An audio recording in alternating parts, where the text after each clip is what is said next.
Fairy Tale is back, and we actually start out with, of course, Wendy and Urza. So after the death of Irene, Wendy went out just to sit by herself and to contemplate what happened, and of course, Urza's the one who went out and found her, because Urza's always the one who goes out and finds Wendy. Urza's always taken care of Wendy ever since she invited her onto Fairy Tale. So Urza first thinks that maybe she just couldn't sleep inside of a different bed.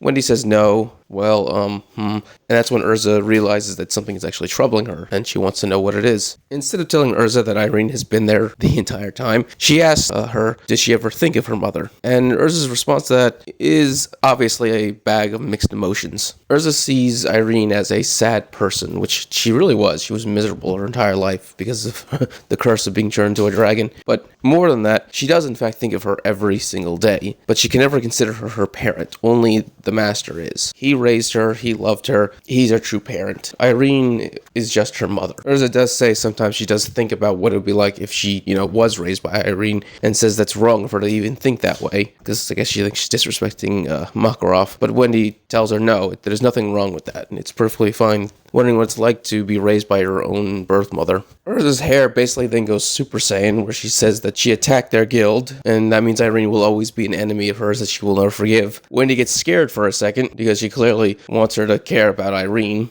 because of the connection she made with her. But then Urza calms down and says that the face that Irene showed at the end was kind and gentle, and it was actually an actual motherly face. Wendy actually is happy about this, is then responds saying, well, wherever she is, she's probably watching over you. And Urza says, I don't need that. Wendy's confused, like, wait, what? He's like, Urza's like, she'll always be in my heart. So yeah, the status quo for Urza and Irene hasn't really changed. It's a bag of mixed emotions of hate and somewhat love for her mother and pity and such. As for Wendy, I think she finally got closure. Even though she's not going to tell Urza that her mother was there the entire time, she does feel better that Urza doesn't completely hate her. Wendy then thanks Irene for all she's done for her up to this point, and basically says her final goodbyes. So we skip back over to the Diablos Guild, where Kieran and Loxus are about to fight each other, and Natsu's trying to break it up. This surprised me greatly that Natsu was the one trying to break up the fight. Hell, it even surprised Lucy. And so yeah, the two of them are still fighting because Kieran won't accept the fact that he actually lost the Loxus, and Kieran's responses to that is, I only used 10% of my power, and Lux said, well, I was only using 5%. Yeah, so they're both basically children at this point. And Kieran then responds by saying, in that case, I only used 1/10, which is still 10%. Even Happy points that out to him. But yeah, they're just a couple of idiots. Kieran's an idiot because he refuses to accept that he lost, and Lux is an idiot for not just walking away and just letting him be. That's when Natsu decides that he wants to join in on the fight, which, let's be honest, if Natsu fought either of them, he would die. So if he was in a three-way fight, he would be crushed in an instant. It wouldn't even be a fight, it would just be a beating. He really should just stop. But this also means that Natsu wasn't actually trying to stop a fight, he was just wanting to be the one in the fight, which is like, yeah, okay, that makes more sense. So Charlotte then points out a more important reality, which is the fact that we need to prevent those two from fighting, those two being Celine and Elfsfina. The two of them are sitting across the table from each other, basically having a conversation with Misaki and Kieran, basically flanking Selena, kind of like her two favorite girls, I guess. In fact, she does an entire bit with Misaki where she keeps leaning over her and asking her, well, what about this? What about this? And Misaki responds, we'll get to how the bit works, but yeah, bits usually happen in threes, like 1, 2, and then 3. And then the third one's usually the joke one. But we'll get to that, like I said. So Elfsfina basically says, so you have no intention of ever hurting humans again. And Selena says, no, I will not harm them as long as they don't attack me first. But if they do, I'm going to kill them. And Elfsfina says, you're still planning on harming them? And that's when she does the first part of the bit where she leans over to Misaki and goes, did I say anything wrong? And Misaki's like, no, you have a right to self-defense. Elfsfina then says humans kill each other quite easily. And Celine looks over to Misaki and goes, is that true? And she says, yes, we're quite fragile. And Celine's response to that is, okay, I'll be gentle with them as possible. So the idea is if the humans attack her, she's going to try not to kill the human, but she is going to harm them. Which, depending on what she considers to be gentle, could just end up permanently crippling someone. So I have no idea what her standard of gentle is. She is a dragon after all. Elfsfina then asked where is Igna and Vasina, which Celine says she has no idea. And so with his questioning done, he then asks one last one. He demands that she apologize for all the people she's killed, especially his comrades, his friends that he had to just watch get slaughtered by the dragons. You can see it on his face. The man is just filled with rage, and he also looks like he's about to just start crying. He's been holding in this pain for over 100 years. That's insane when you think about it. And he says he understands the fact that Selene was just doing what she needed to survive. She killed those who attacked her. He gets that. But even so, he just can't get over the fact that his friends were just slaughtered.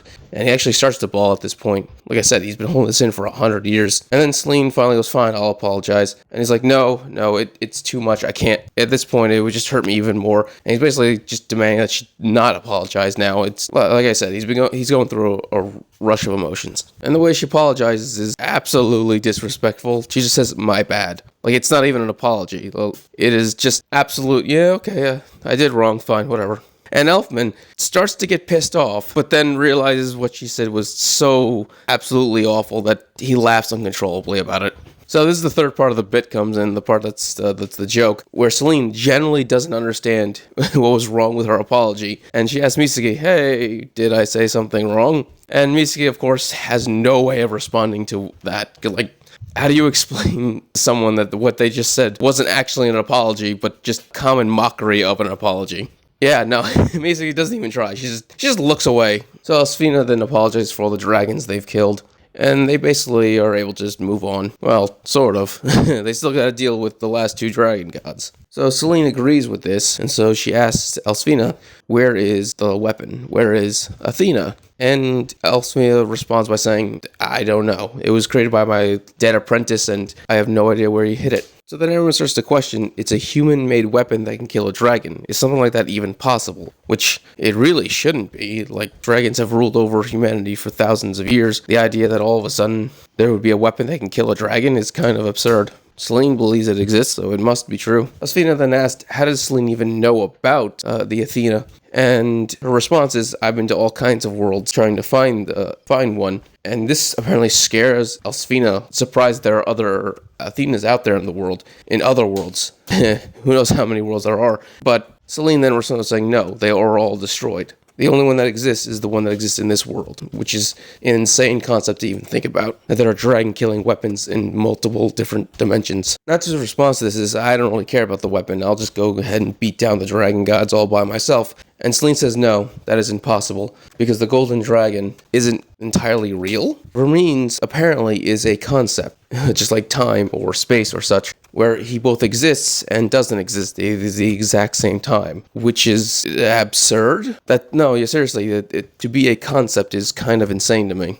Like, I didn't expect that to be in Fairy Tail of all things. That's like an end boss thing in like DC or Marvel. But yeah, he cannot be physically harmed. They're going to need the Athena to kill him, otherwise he is unbeatable. But yeah, so it seems that he's the next dragon that we're going to beat, and we're most likely going to be looking for the Athena as we speak. So the next arc will be the Golden Dragon, the Golden Owl Guild, which most likely will be run by the Golden Dragon, and of course the Athena, finding that. They'll most likely go on a quest to find it. The Golden Owl Guild will probably also be on a quest to go find it, and then they'll have a giant fight over the weapon, which will then be used to defeat Vermines. So yeah, that's how I think the next arc is going to go. Alright, if you enjoyed this video, please subscribe, give a thumbs up so you can enjoy more Fairy Tale and other anime things. Thank you, and have a great day.